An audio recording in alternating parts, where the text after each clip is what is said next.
Hello student, welcome है आपका हमारे यूट्यूब चैनल में। यह हमारी जो आगामी आने वाले एग्ज़ाम हैं, वीडियो, वीपीडीओ, कनिष्ठ सहायक आदि सभी ग्रुप्स एग्ज़ाम के लिए उत्तराखंड जीके की हमारी यह 29वीं क्लास है। इस क्लास में आपका स्कोर क्या रहा कमेंट बॉक्स में ज़रूर बताइएगा।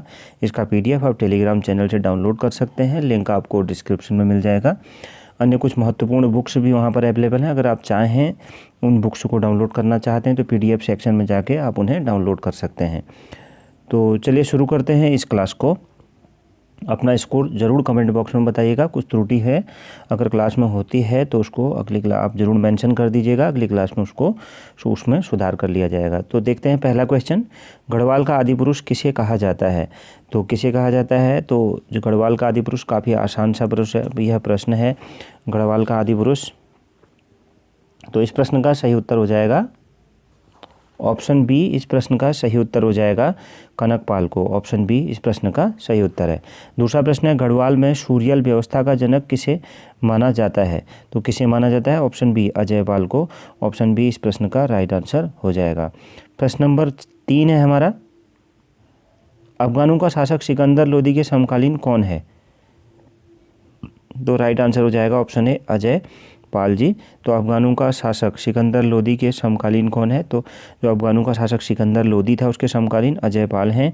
तो ऑप्शन ए इस प्रश्न का राइट आंसर हो जाएगा। वैसे भी 1526 में मुगल वंश की स्थापना हो गई थी बाबर द्वारा। पानीपत के युद्ध में इब्राहिम लोदी और बाबर के बीच में जो युद्ध हुआ था, तो यहाँ पर तो सिकंदर लोदी के समकालीन कौन थे? अजय पाल। तो उस समय दिल्ली में जो दिल्ली सल्तनत, उस समय दिल्ली सल्तनत थी, तो दिल्ली सल्तनत के जो उसमें लोदी वंश था उस समय उनका शासन था। उस समय यहाँ पर अजयपाल जी का शासन था। चौथा प्रश्न है, किस विजय के बाद अजयपाल को अशोक कहा गया? तो किस विजय के बाद अजयपाल को अशोक कहा गया? Option A उप्पूगढ़। ऑप्शन ए इस प्रश्न का राइट आंसर होगा।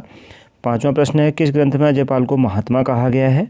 तो ऑप्शन सी सावरी ग्रंथ में। ऑप्शन सी राइट आंसर हो जाएगा। अगला प्रश्न है हमारा प्रश्न नंबर 6, किसने सरोला ब्राह्मणों को नियुक्त किया था? किसने किया था? तो इस प्रश्न का राइट आंसर हो जाएगा यहाँ पर। छठा प्रश्न है, सरोला ब्राह्मणों को किसने नियुक्त किया? तो इस प्रश्न का राइट आंसर क्या हो जाएगा? सरोला ब्राह्मणों को किसने नियुक्त किया था? देखते हैं।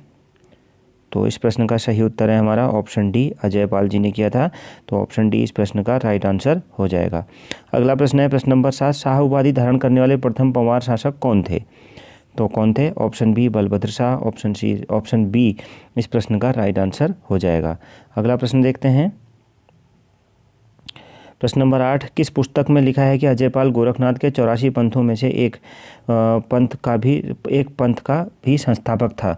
तो इस प्रश्न का राइट आंसर हो जाएगा option C Gorakhnath and the Kanphata Yogis George Briggs ने किताब लिखी है। ऑप्शन सी इस प्रश्न का राइट आंसर हो जाएगा। प्रश्न नंबर 9 देखते हैं।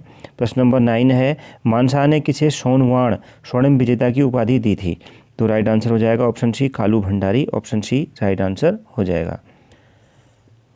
अगला प्रश्न है, देहरादून के राजपुर नहर का निर्माण किसने कराया था? तो इस प्रश्न का देहरादून के राजपुर नहर का निर्माण किसने कराया था? राइट आंसर हो जाएगा ऑप्शन डी रानी कर्णावती ने। ऑप्शन डी इस प्रश्न का सही उत्तर होगा। प्रश्न नंबर 11 है, किसने कत्यूरी शासकों से सोने का सिंहासन छीना था? तो राइट आंसर हो जाएगा ऑप्शन सी अजयपाल ने। ऑप्शन सी राइट आंसर होगा। प्रश्न नंबर 12 है, कवि भरत किसके दरबारी कवि थे? तो किसके दरबारी कवि थे? ऑप्शन बी मानशाह के। ऑप्शन बी राइट आंसर होगा। प्रश्न नंबर हमारा 13 है यहाँ पर, किस पंवार शासक की मृत्यु अलकनंदा नदी में नाव डूबने से हुई? तो किसकी हुई थी? तो ऑप्शन ए श्याम शाह की। ऑप्शन ए इस प्रश्न का सही उत्तर होगा। प्रश्न नंबर 14 है, जहांगीर द्वारा किस पंवार शासक को घोड़े और हाथी भेंट स्वरूप प्रदान किए थे? तो राइट आंसर हो जाएगा इसका option D Shyam Shah. Option D इस प्रश्न का सही उत्तर होगा। अगला प्रश्न देखते हैं। प्रश्न नंबर 15 है हमारा, गढ़वाल में पहली बार सती प्रथा किसके समय हुई थी? तो गढ़वाल में पहली बार सती प्रथा किसके समय हुई थी? तो राइट आंसर हो जाएगा इसका option A Shyam Shah. Option A इस प्रश्न का सही उत्तर होगा। प्रश्न नंबर 16, श्रीनगर में केशवराय मठ की नींव 1625 में किस पंवार शासक के समय रखी गई? तो राइट आंसर हो जाएगा इसका ऑप्शन सी श्याम शाह के समय। ऑप्शन सी राइट आंसर होगा। प्रश्न नंबर हमारा 17 है, वास्तु शिरोमणि की रचना किसके द्वारा की गई है? तो किसके द्वारा की गई है वास्तु शिरोमणि की रचना? तो इस प्रश्न का राइट आंसर हो जाएगा 17वें प्रश्न का ऑप्शन बी शंकर द्वारा। तो ऑप्शन बी इस प्रश्न का राइट आंसर होगा। अगला प्रश्न देखते हैं। प्रश्न नंबर 18 है हमारा, उत्तराखंड में पढ़ियाली प्रथा संबंधित है। तो उत्तराखंड में जो पढ़ियाली प्रथा है संबंधित है किससे? तो इस प्रश्न का सही उत्तर हो जाएगा ऑप्शन ए, कृषि से संबंधित है। 19वां प्रश्न है, श्री राम सेवक सभा की स्थापना नैनीताल में कब हुई थी? तो राइट आंसर हो जाएगा ऑप्शन सी, 1918 में हुई थी। अगला प्रश्न देखते हैं, प्रश्न नंबर हमारा 20 है, श्री हरि कीर्तन सभा की स्थापना नैनीताल में कब हुई थी? तो राइट आंसर हो जाएगा ऑप्शन डी, 1940 में हुई थी। प्रश्न नंबर 21 है, उत्तराखंड की महिलाएं एक आभूषण जिसे तिलहरी कहते हैं वह कहाँ पहना जाता है? तो राइट आंसर हो जाएगा ऑप्शन सी, गले में पहना जाता है। प्रश्न नंबर 22 है हमारा, किस नृत्य में स्त्री पुरुष मिलकर गोलाकार होकर प्रेम संबंधी गीत गाते और नृत्य करते हैं? तो राइट आंसर हो जाएगा ऑप्शन सी, छोपती। अगला प्रश्न देखते हैं, प्रश्न नंबर 23 है हमारा, बाघ हुआ घुरड़ पहाड़ी बकरी किसकी चित्रकारी है? तो किसकी चित्रकारी है? ऑप्शन बी, मोलाराम की। ऑप्शन बी इस प्रश्न का सही उत्तर होगा। प्रश्न नंबर 24 है, बेड़ू पाको बारामासा गीत की धुन किसने तैयार की थी? तो किसने तैयार की थी? ऑप्शन ए, स्वर्गीय मोहन उप्रेती ने। ऑप्शन ए इस प्रश्न का राइट आंसर होगा। प्रश्न नंबर 25 है, मध्य हिमालय की सबसे अधिक जनसंख्या वाली जनजाति है?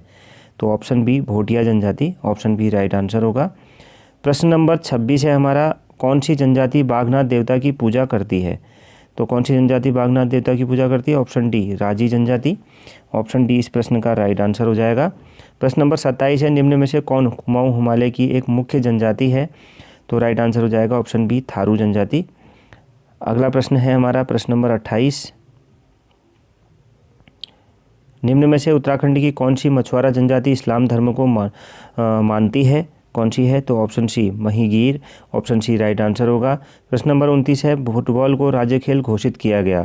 तो ऑप्शन ए, 2011 में। ऑप्शन ए इस प्रश्न का सही उत्तर होगा। प्रश्न नंबर 30 है हमारा, निम्न में से कौन सी जनजाति भूत प्रेतों की पूजा में विश्वास रखती है? तो कौन सी जनजाति है? ऑप्शन सी, जौनसारी जनजाति। प्रश्न नंबर 31 है, रडगा नामक गाउन नुमा वस्त्र कौन सी जनजाति पहनती है?